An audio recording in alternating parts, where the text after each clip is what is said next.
Le Christ est ressuscité. Chers amis, bonjour. Nous continuons notre série sur le mystère d'Israël. Saint Paul nous dit que Dieu n'a pas rejeté son peuple Israël, mais il le sauvera.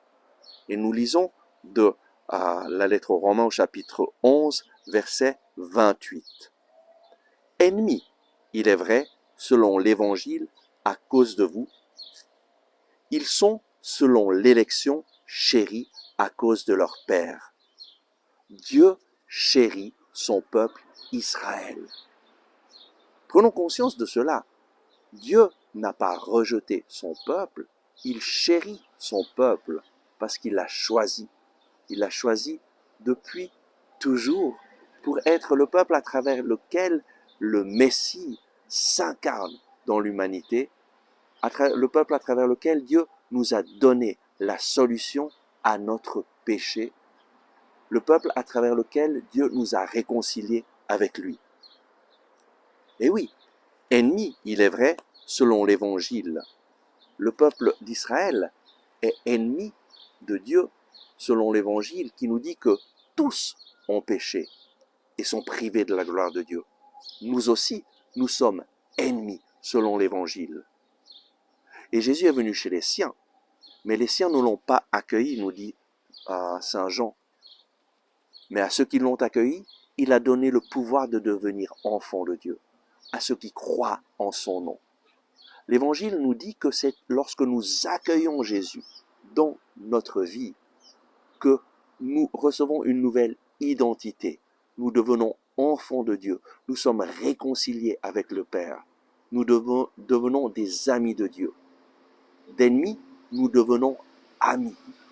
Et toute l'humanité est plongée dans le péché, est ennemie de Dieu. Lorsque nous accueillons Jésus, nous devenons des amis de Dieu. Et Saint Paul nous dit, oui, le peuple d'Israël est ennemi à cause de l'Évangile, mais ils sont, selon l'élection, chéris à cause de leur Père. Dieu a choisi le peuple d'Israël pour nous envoyer le Messie. Il a choisi une partie de l'humanité, un peuple, Israël, pour intervenir, pour nous parler d'abord à travers les Écritures.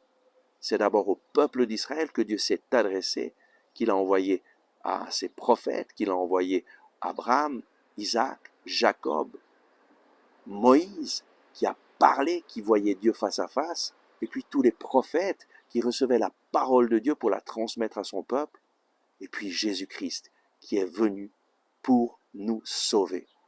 Et Jésus-Christ s'est incarné dans un peuple, le peuple juif, qui est chéri à cause de ses pères.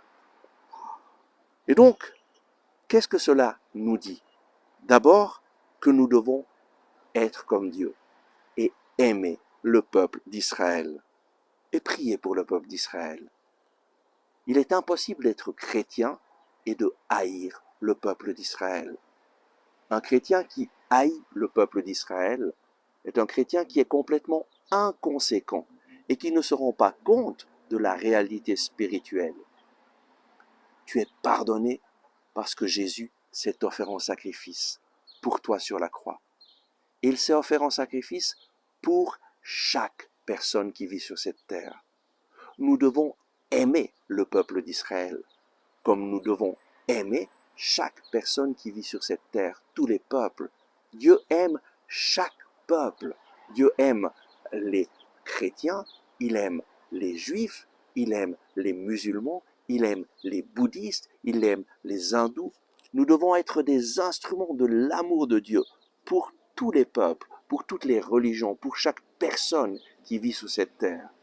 Et aujourd'hui, le Seigneur nous invite de façon spéciale à prier pour le peuple d'Israël afin qu'il puisse reconnaître Jésus comme Messie et qu'il puisse être transformé d'ennemis en amis de Dieu, en accueillant Jésus dans leur vie et en faisant l'expérience du salut en Jésus-Christ. Amen. Merci d'avoir regardé ce message. J'espère que vous l'avez aimé et je vous invite à le partager à vos amis, à cliquer sur le bouton j'aime et à vous inscrire à notre chaîne YouTube. Ensemble avec ma communauté, nous prions pour vous et pour votre famille. À demain!